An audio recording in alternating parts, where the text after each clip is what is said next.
Matthew Sablan will represent the Mariana Islands in an upcoming NBC production called American Song Contest.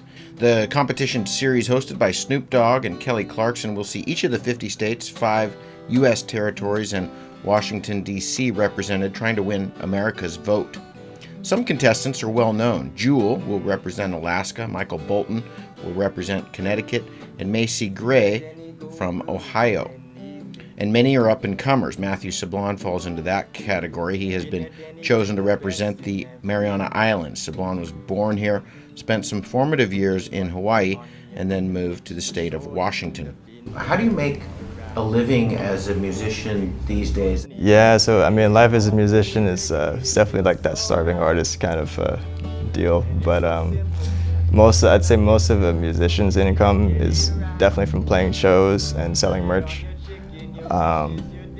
Otherwise, like, I mean, Spotify streaming and stuff like that, you literally get like a fraction of a penny per stream, so it's like, it's not really livable. So you have to perform, yeah. live, you have to find some... Yeah, so you gotta, like, you know, find your ways to, like, kind of beat the system and try to find the most beneficial ways for you as an artist. And you know, for me personally, I'm very blessed to work with a nonprofit around music.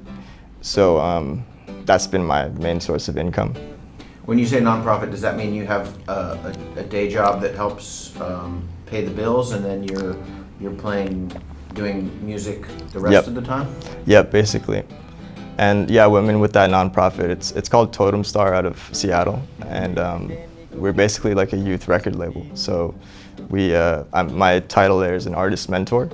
So I help young artists ages 14 to 25 in the Seattle area and beyond, now with Zoom. And so you know, I teach guitar lessons, I do songwriting, music production, like beat making, mixing, and then just, you know, general guidance as a mentor. So. Nice. Yeah. What sort of questions do people have when they're 14 years old? Yeah. Where's your biggest impact that you can make? I mean, a lot of the younger artists will come in, like, I mean, at least in Seattle, it's a lot of rappers. So they want to, like, you know, they're trying to emulate these rappers in the mainstream, right? So honestly, the biggest impact I can make for, like, the younger artists is to kind of show them that a lot of the mainstream rap that they're hearing is not real. it's not like something that, it's not a path that you should go down as far as, like, the content goes a lot of times, you know. So what do you mean by that? There's a lot of, like, misogyny in the music, you know, and degrading of women, and it's a lot of violence and drugs, like glorifying drugs, you know. So it's stuff like that where, as a mentor, you know, we're trying to steer them in a more positive direction for their life, you know. And when hip hop started and rap started, it was really about describing what their experience is. And a lot of the times it was, you know, like violence and drugs and all this kind of stuff. And so that's the reality of, like, where the roots are for that genre, you know.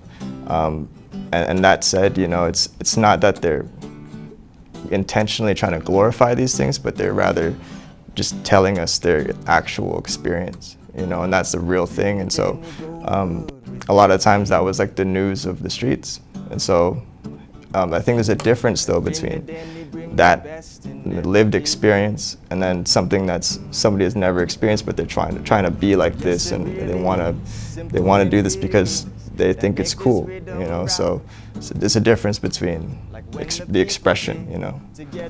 So I try to make that distinction with the artists.